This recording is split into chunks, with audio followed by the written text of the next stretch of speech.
In this video we start our study of sequences and series, and we're going to consider in this video sequences that are defined by a rule. So a building society publishes a table to show the value of a sum of £2,000 invested for a period of years in an account that pays 1.5% fixed per annum compound interest. So we can see that after 3 years that £2,000 would be worth £2,091.36. The numbers shown in the second row of the table are the first 5 terms in a sequence. And if we let Vn denote the value of the savings correct to 2 decimal places after n years, then we've got V1 is 2030, V2 is 2060.45, V3 is 2091.36, etc. The terms in this sequence may well have been generated using the rule Vn equals 2000 times by 1.015 to the power n, corrected to 2 decimal places. And in this case we've got the nth term, Vn, is being given as a function of n. So we can use the rule to find any term of the sequence. So for instance, the 20th term of the sequence is going to be 2000 times by 1.015 to the power 20, which if you use your calculator gives 2693.71. So in this case here, the sequence has been given by a rule. We'll now consider the sequence A1, A2, A3, etc. given by the rule an equals 5n minus 1 divided by 2n minus 1. It's a simple task to work out the first few terms in the sequence. So we've got A1 is 4, A2 is 3, A3 is 14 over 5, A4 is 19 divided by 7, A5 is 24 divided by 9, and A6 is 29 divided by 11. Further terms in the sequence can be worked out. So for example, A100 will be 499 divided by 199, and A1000 will be 4999 divided by 1999. As n gets larger, the value of an appears to be getting closer and closer to 2.5. And we can verify that if we use a little bit of polynomial division. By using polynomial division, we can show that an has an alternative form. We can write an as being 2.5 plus 1.5 divided by 2n minus 1. As n tends to infinity, the value of 1.5 over 2n minus 1 will tend to 0, so therefore the value of an must tend to 2.5. We say that the sequence defined by the rule an equals 5n minus 1 over 2n minus 1 converges to 2.5 as n tends to infinity. Continuing to look at the sequence given by the rule an equals 5n minus 1 over 2n minus 1, we can see that each term in the sequence is less than the previous term in the sequence. And when this is the case, we say that we've got a decreasing sequence. We can prove that this sequence is going to be a decreasing sequence by considering an minus an plus 1 and showing that that must be positive for all positive integers n.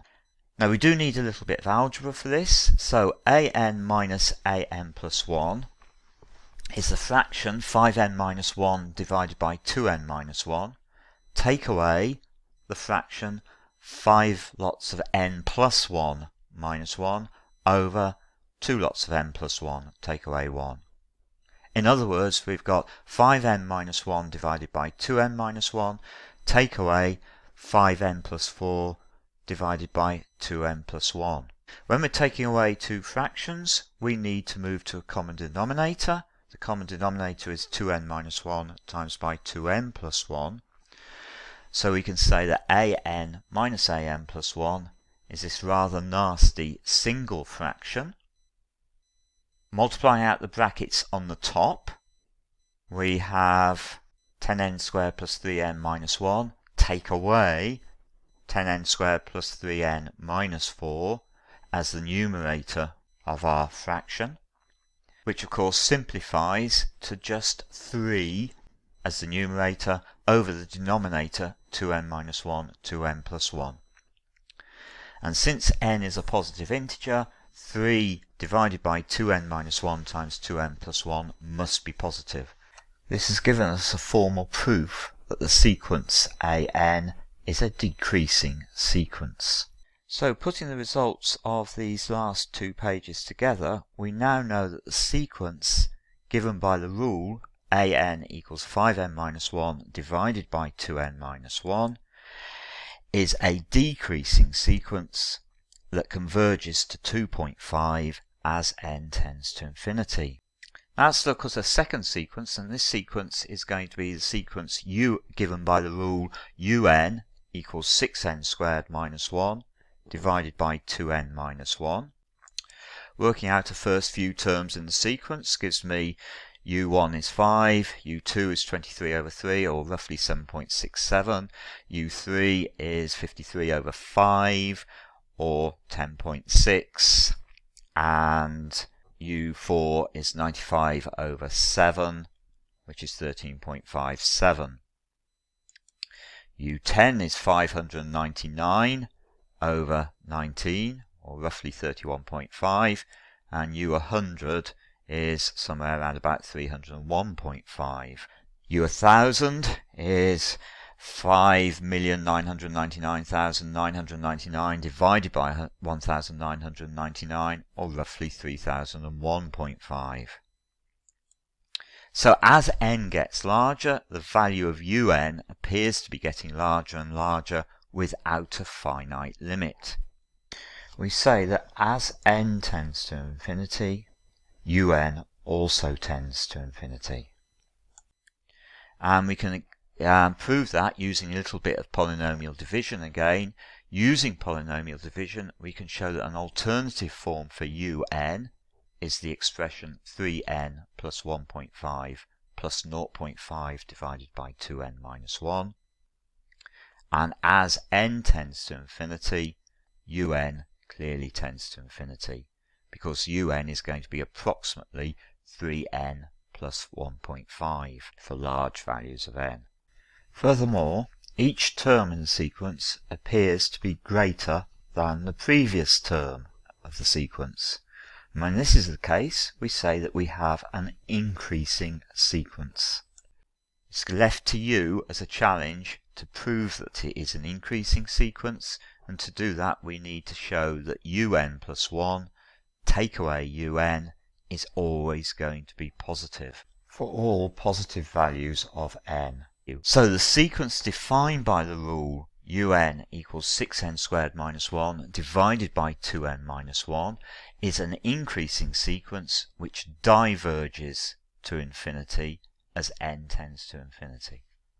Now let's consider the sequence of numbers given by the rule vn equals 2n divided by n plus 1 times by the sine of 90n degrees.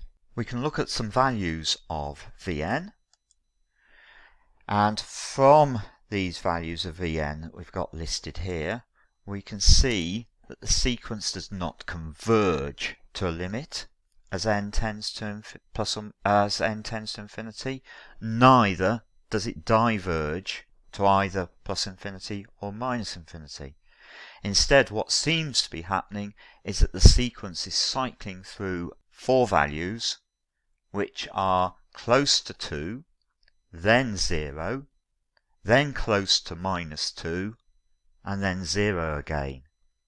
So there's no clear pattern, except we have got this sort of cycling pattern through four values of roughly 2, 0, roughly minus 2, and then 0 again. Finally, let's consider the sequence of numbers w1, w2, etc. given by the rule that wn is the units digit of 3 to the power n. So here's a little spreadsheet output showing values of n, the values of 3 to the n, and the subsequent value of wn. So wn is simply the units digit of 3 to the power n. Now in this case we can see that the sequence is just a repeating sequence. It repeats exactly. And it repeats exactly going around the cycle 3971, 3971, 3971, etc. And when that's the case, we say that the sequence is periodic, and in this particular case it is periodic of length 4, because we've got 4 values in each cycle of the sequence. If instead we had the sequence 121, 121, 121, we would say it was a sequence of period 3, since the repeating pattern is 121, and 121 consists of 3 terms. Okay, so in the course of this video we've introduced the idea of sequences defined by a rule.